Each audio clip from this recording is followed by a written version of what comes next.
ابھی تک آپ نے ہمارے چینل کو سبسکرائب نہیں کیا تو سبسکرائب کر لیجئے اور بیل آئیکن کو پریس کر دیجئے تاکہ ہمارے نئے ویڈیوز نوٹیفیکیشن سب سے پہلے مل جائے آپ کو۔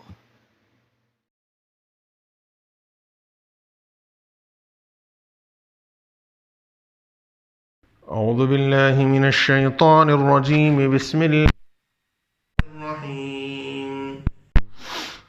يدبر الأمر من السماء إلى الأرض ثم يعرج إليه في يوم كان مقداره 1000 سنة مما تعدون ذلك عالم الغيب والشهادة العزيز الرحيم الذي أحسن كل شيء خلقه وبدأ خلق الإنسان من طين ثم جعل نسله من سلالة من ماء مهين ثم سواه ونفخ فيه من روحه وجعل لكم السمع والأبصار والأفئدة قليلا ما تشكرون۔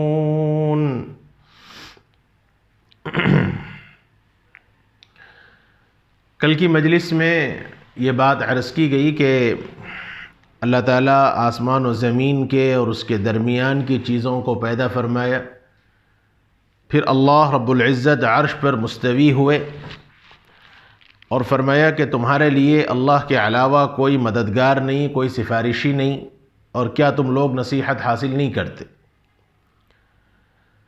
پھر مزید آگے اللہ تعالیٰ نے یہ بات فرمایا یدبر الامر من السماء الى الارض، فرمایا کہ وہ آسمان سے زمین تک ہر کام کا انتظام کرتا ہے۔ یدبر الامر من السماء الى الارض، ساری کائنات کے کام کا انتظام اللہ فرماتے ہیں۔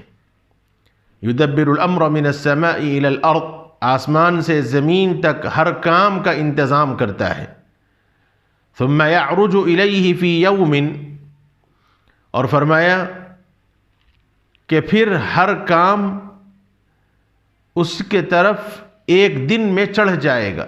ثم يعرج الیہ فی یوم، پھر وہ کام اس کے پاس ایک ایسے دن میں چڑھ جائے گا جس کی مقدار 1000 سال کے برابر ہے، اس اعتبار سے جس کی گنتی تم کرتے ہو۔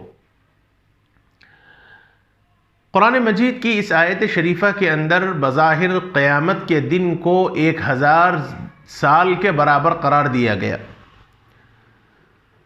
اور سورہ معارج کے اندر اللہ تعالیٰ نے کان مقدارہ 50,000 سنہ کی بات فرمائی ہے کہ قیامت کے دن 50,000 سال کے برابر ہوگا۔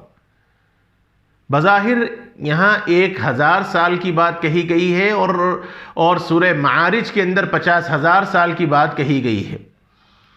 حضرات علماء نے ایک بات تو یہ فرمائی ہے کہ اس معاملے کو بھی اللہ کے حوالے کر دیا جائے کہ قیامت کی حقیقت کتنے سالوں کے برابر ہے، 1000 سال کے برابر ہے یا 50,000 سال کے برابر ہے، اس کی حقیقت کو بھی اللہ کے حوالے کر دیا جائے۔ یہ بعض علماء کی رائے ہے، اور بعض حضرات نے یہ فرمایا ہے کہ قیامت کے احوال الگ الگ ہوں گے۔ یہاں جو 1000 سال کی بات کہی گئی ہے اور ایک جگہ 50,000 سال کی بات کہی گئی ہے، وہ انسانوں کے حالات کے اعتبار سے۔ جو کافر ہوں گے ان کو قیامت کے دن 50,000 سال کے برابر نظر آئے گا، جو عام گنہگار مسلمان ہوں گے ان کے لیے قیامت کے دن 1000 سال کے برابر ہوگا، اور جو اللہ کے مؤمن اور فرما بردار بندے ہیں، حدیث پاک کے اندر رسول اللہ صلی اللہ علیہ وآلہ وسلم نے یہ فرمایا کہ وہ مومن آدمی کے لیے ایک فرض نماز کے برابر کا جو وقت ہے اس سے بھی زیادہ ہلکا ہوگا۔ یعنی جیسے ظہر سے عصر اور عصر سے مغرب کے درمیان کا جتنا وقت ہوتا ہے اور سب سے کم وقت عصر سے مغرب کے درمیان کا ہوتا ہے، تو یہ جو وقت ہے اس وقت کس سے بھی زیادہ ہلکا ایک مومن آدمی پر قیامت کے دن ہوگا۔ بہرحال ہولناکی کے اعتبار سے، قیامت کی سختی کے اعتبار سے اللہ تعالیٰ نے یہاں کسی جگہ 1000 سال کی بات فرمائی ہے اور کہیں 50,000 سال کی بات فرمائی ہے۔ اور ایک بات یہ بھی فرمائی گئی ہے کہ زمین سے آسمان تک کی جو مسافت ہے، کوئی حکم آسمان سے زمین تک آنے میں 500 سال لگتے ہیں. آسمان سے کوئی حکم زمین پر آتا ہے تو وہ اس کا حکم 500 سال کی مسافت ہے، اور زمین سے کوئی حکم آسمان تک جاتا ہے تو اس کی مسافت 500 سال. اس اعتبار سے وہ 1000 سال ہے. اللہ تعالیٰ کا حکم آسمان سے زمین پر آیا 500 سال، اور اللہ کا حکم جب کائنات کے اندر ہوا اور بندوں کے اعمال آسمان پر پہنچائے جاتے ہیں، جیسے حدیث پاک کے اندر رسول اللہ صلی اللہ علیہ وسلم نے فرمایا کہ ہر مسلمان کے اعمال کو پیر اور جمعرات کو پیش کیا جاتے ہیں، اور میری خواہش اور تمنا یہ ہے کہ جس وقت میرے اعمال اللہ کے دربار میں پیش ہوں میں روزے سے رہوں. اس لیے پیر اور جمعرات کا روزہ مسنون ہے. اللہ کے نبی صلی اللہ علیہ وسلم پیر اور جمعرات کو روزہ رکھا کرتے تھے. تو آسمان پر بندوں کے اعمال جو چڑھتے ہیں وہ 500 سال کی مسافت ہے. تو اللہ تعالیٰ نے یہ فرمایا کہ قیامت کا جو دن ہے ہولناکی کے اعتبار سے، سختی کے اعتبار سے، وہ ایک ایسا خطرناک اور ایک ایسا بڑا دن ہے کہ جس دن کے جو تمہاری گنتی کے اعتبار سے، تمہارے اپنے شمار کے اعتبار سے 1000 سال کی مسافت کا جو وقت ہے، اللہ تعالیٰ کے پاس اللہ کے انسانوں ساری دنیا کے احوال وہ سب کے سب اللہ کے سامنے پیش ہوں گے. اور پھر فرمایا ذَلِكَ عَالِمُ الْغَيْبِ وَالشَّهَادَةِ الْعَزِيزُ الرَّحِيمُ، فرمایا کہ وہی اللہ ہے جو غائب اور حاضر کا جاننے والا، غالب اور مہربان ہے. ذَلِكَ عَالِمُ الْغَيْبِ وَالشَّهَادَةِ، اللہ ہی کی ذات غیب اور حاضر کا علم رکھنے والی ہے. ہر چیز کا علم حاضر و ناظر اللہ ہی کی ذات ہے. تمام چیزوں کا علم اللہ ہی کو ہے. کوئی عقیدہ، کوئی بھی آدمی یہ عقیدہ نہیں رکھ سکتا کہ کسی کا علم، کائنات کا علم، حاضر و ناظر کا علم سوائے اللہ عز و جل کے کوئی اور ذات نہیں ہے. اس لیے فرمایا ذَلِكَ عَالِمُ الْغَيْبِ وَالشَّهَادَةِ، وہی اللہ ہے جو غیب اور حاضر کی باتوں کو جاننے والا ہے. اور العزیز الرحیم، فرمایا کہ وہی اللہ ہے جو غالب بھی ہے اور مہربان بھی ہے. العزیز الرحیم. کون اللہ؟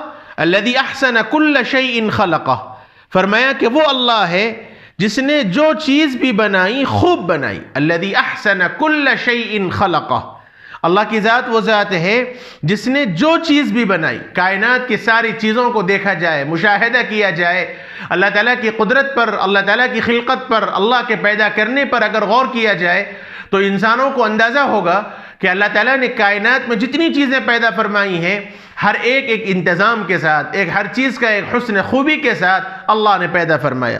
ہر چیز کو جو بھی اس نے پیدا فرمایا بڑا عمدہ پیدا فرمایا. اور انسان کی ابتدائی بناوٹ مٹی سے کی. وَبَدَأَ خَلَقَ خَلْقَ الْإِنسَانِ مِنْ طِينٍ، اور انسان کی بناوٹ، انسان کی ابتدائی خلقت اللہ تعالیٰ نے مٹی سے فرمائی ہے. اگر غور کیا جائے کائنات کا ہر ایک نظام، جتنی چیزیں اللہ تعالیٰ نے پیدا فرمائی ہیں، اگر غور کیا جائے تو اندازہ ہوگا اللہ نے پہلی بات تو یہ فرمائی جس چیز کو بھی اس نے پیدا فرمایا بہتر فرمایا. شے، چیز، اس شے کے اندر انسان بھی داخل ہے. الذی احسن کل شیء، ہر چیز کے اندر انسان بھی داخل ہے.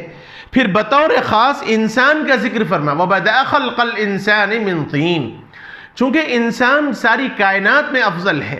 وَلَقَدْ كَرَّمْنَا بَنِي آدَمَ وَحَمَلْنَاهُمْ فِي الْبَرِّ وَالْبَحْرِ وَرَزَقْنَاهُمْ مِنَ الطَّيِّبَاتِ وَفَضَّلْنَاهُمْ عَلَى كَثِيرٍ مِّمَّنْ خَلَقْنَا تَفْضِيلًا. اللہ تعالیٰ فرماتے ہیں کہ بے شمار مخلوقات جو ہم نے پیدا فرمائی ہیں، ان بے شمار مخلوقات میں ہم نے انسان کو سب سے زیادہ فضیلت دی. تو ہو سکتا ہے کہ ذہن اس طرح جائے کہ انسان کی تخلیق کسی خاص انداز سے ہوئی ہو، انسان کی پیدائش کوئی خاص طریقے سے ہوئی ہو. اللہ تعالیٰ نے فرمایا کہ انسان کو اللہ نے افضل ترین مخلوق بنایا، ساری کائنات میں سب سے افضل ترین انسان کو بنایا. لیکن اگر غور کیا جائے تو انسان کی تخلیق اور انسان کی پیدائش سب سے غلیظ ترین چیز، سب سے ناپاک ترین چیز سے اللہ تعالیٰ نے انسان کو پیدا فرمایا. خلق من ماء دافق یخرج من بین الصلب والترائب، ایک ناپاک قطرے سے اللہ تعالیٰ نے انسان کو پیدا فرمایا. غور کرنے والی بات ہے، اللہ تعالیٰ نے یہاں اپنی قدرت کاملہ کا اظہار فرمایا کہ جس انسان کو ساری کائنات میں سب سے افضل قرار دیا گیا، اگر اس انسان کی ابتدائی حالت پر غور کیا جائے، اس انسان کے ابتدائی مرحلے پر اگر غور کیا جائے تو انسان کو پتہ چلے گا کہ اس کا وجود کیسا ہے. اس لیے انسان جو اتراتا ہے، انسان جو تکبر کرتا ہے، انسان جو غرور کرتا ہے، اللہ تعالیٰ نے فرمایا کہ تکبر سے پہلے، غرور سے پہلے، اترانے سے پہلے، اکڑنے سے پہلے اپنی خلقت پر، اپنی پیدائش پر، اپنی اصل پر، اپنی حیثیت پر غور کر لو کہ تمہیں افضل ترین مخلوق اللہ نے قرار دیا، تو تمہارا افضل ترین مخلوق ہونا تو بات کی چیز ہے، لیکن پہلے تمہارا وجود کیسے اس دنیا کے اندر ہوا۔ اسی لیے کہا گیا یا ایھا الانسان ما غرک بربک الکریم، ساری انسانیت کو مخاطب کیا، اس میں مسلمان بھی داخل، کافر بھی داخل، ایمان والا بھی داخل، مرد بھی داخل، عورت بھی داخل، بوڑھا بھی داخل، بچہ بھی داخل، ساری انسانیت کو مخاطب کر کے حق تعالیٰ نے فرمایا اے انسان ذرا غور تو کرو کس چیز نے تمہارے اس رب کریم سے تمہیں دھوکے میں رکھا ہے، الذی خلقک، اس اللہ جس نے تمہیں پیدا کیا، فسواک، اور پھر اس نے تمہیں درست بنایا، تمہارے اعضاء درست بنائے، ایسا نہیں کہ ایک ہاتھ دیا ایک ہاتھ ختم کر دیا، ایک پاؤں دیا اور ایک پاؤں ختم کر دیا، ناک کے 2 سوراخ کے بجائے ایک سوراخ دیا، 2 آنکھوں کے بجائے ایک آنکھ دیا، ایسا نہیں کیا۔ فسواک، جس نے تمہیں درست بنایا، متناسب الاعضاء بنایا، اور پھر فی ای صورت ما شاء رکبک، جس صورت میں چاہا تمہیں ڈھال دیا، کبھی مرد بنا دیا، کبھی عورت بنا دیا، کبھی خوبصورت اور گورا رنگ دے دیا تو کبھی کالا رنگ دے دیا، کبھی چپٹی صورت دے دی تو کبھی لمبی صورت دے دی، جس صورت میں چاہا اللہ نے تمہیں ڈال دیا۔ پھر ایک حسین ترین انسان کس بنیاد پر اتراتا ہے؟ یہاں انسان کو غور کرنا چاہیے، یہاں انسان کو اپنی ابتدائی کیفیت پر غور کرنا چاہیے۔ اللہ تعالیٰ نے فرمایا کہ کالے کو بھی اللہ نے پیدا فرمایا اور گورے کو بھی اللہ نے پیدا فرمایا۔ کسی انسان کو کسی پر کوئی فضیلت نہیں، کسی انسان کو کسی پر کوئی اہمیت اور برتری حاصل نہیں۔ ہاں برتری اگر ہے، اگر فضیلت کسی چیز کی بنیاد پر ہے تو وہ تقوی کی بنیاد پر ہے۔ اللہ کے نبی صلی اللہ علیہ وسلم نے حجۃ الوداع کے موقع پر یہی بات فرمائی ہے۔ یہاں بھی وہی فرمایا وَبَدَأَ خَلْقَ الْإِنسَانِ مِنْ طِينٍ، انسان کو ابتدائی بناوٹ مٹی سے پیدا فرمائی۔ ثُمَّ جَعَلَ نَسْلَهُ مِنْ سُلَالَةٍ مِنْ مَاءٍ مَهِينٍ، پھر فرمایا پھر اس کی نسل کو، یعنی پہلے انسان سے مراد حضرت آدم کو مٹی سے پیدا فرمایا، اور پھر اس کے بعد ان کی نسل کو ذلیل پانی سے پیدا فرمایا۔ ذلیل پانی سے یعنی مادہ منویہ سے اللہ تعالیٰ نے انسان کو پیدا فرمایا۔ ثم سواہ، پھر اسے درست فرمایا۔ ونفخ فیہ من روحہ، اور اس کے اندر اپنی روح پھونکی، اپنی روح پھونکی، اپنی روح کے ذریعے انسان کو مقام ملا۔ وجعل لکم السمع والابصار والافئدہ، اور فرمایا کہ تمہارے لیے اللہ نے کان، آنکھ اور دل بنائے۔ بہت کم لوگ ہو، قلیلا ما تشکرون، بہت کم تم شکر ادا کرتے ہو۔ پورے اعضاء اللہ نے پیدا فرمائے، ہاتھ بھی اللہ نے پیدا فرمایا، ناک بھی اللہ نے پیدا فرمایا، پاؤں بھی اللہ نے پیدا فرمایا۔ خصوصیت کے ساتھ یہاں کان، آنکھ اور دل کا ذکر کیا، اس لیے کہ یہی اصل چیز ہے جو اعلی علم ہے۔ انسان کو جو علم حاصل ہوتا ہے سب سے پہلے کان سے ہوتا ہے، بہت سی چیزیں علم حاصل ہوتا ہے، جانتا ہے سننے کے ذریعے، اور پھر اس سننے کے ذریعے جو علم حاصل ہوتا ہے اس علم میں پختگی، اس علم میں مضبوطی دیکھنے کے ذریعے آتی ہے۔ اور بعض مرتبہ ایسا ہوتا ہے کہ سننے کے ذریعے بھی، دیکھنے کے ذریعے بھی وہ قرار اور وہ اطمینان اور وہ سکون نہیں ہوتا جو بعض مرتبہ دل کو حاصل ہوتا ہے۔ گویا ایک انسان کو پختہ علم، ایک انسان کو کسی چیز پہ اطمینان، ایک انسان کو کسی چیز پہ قرار اسی وقت آ سکتا ہے جب اس کا دل کسی چیز پر مطمئن ہو۔ اسی لیے فرمایا تمہارے لیے کان، تمہارے لیے آنکھ اور تمہارے دل اللہ تعالیٰ نے پیدا فرمائے۔ سنو، دیکھو اور اس پر ایمان لاؤ۔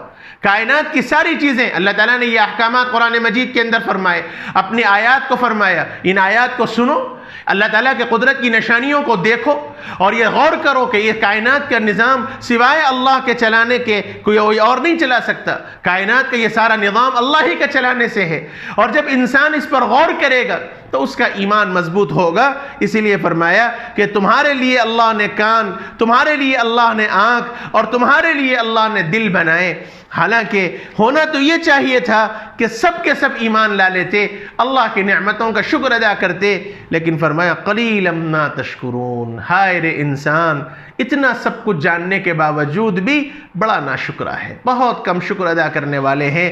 انسانوں میں کچھ لوگ ہیں جو اللہ کی حقیقت کو اور وحدانیت کو سمجھتے ہیں۔ پھر اس کے بعد اللہ رب العزت والجلال نے یہ فرمایا کفار مکہ جو اعتراض کرتے تھے اللہ تعالیٰ کی وحدانیت پر، اور ایک بڑا باوجود یہ کہ اپنی آنکھوں سے اور اپنے تجربات سے اپنے مشاہدے سے سب کچھ جانتے ہوئے بھی ایک علانیہ اور ایک بدیہہ چیز کو، ایک ظاہر چیز کو بھی صرف عناد، سرکشی، ضد کی وجہ سے نہیں مانتے تھے. ان کو ایک اعتراض تھا، ان کو ایک اشکال تھا، ذہنی طور پر ان کو ایک چیز اطمینان نہیں تھی. وہ کون سی چیز ہے جس پر اہل مکہ کو اشکال تھا؟ کون سی چیز تھی اہل مکہ جس کو نہیں مانتے تھے؟ اور بار بار انہوں نے اعتراض کیا. اللہ تعالیٰ نے اس کا جواب بار بار دیا. یہ اشکال، یہ اعتراض اور یہ جواب اللہ تعالیٰ نے اس کو اگلی آیتوں کے اندر بیان فرمایا. اس کی تفصیل انشاءاللہ کل کی مجلس میں عرض کی جائے گی. سبحان اللہ و بحمدہ، سبحانک اللہم و بحمدک، نشہد ان لا الہ نستغفرک و نتوب الیک.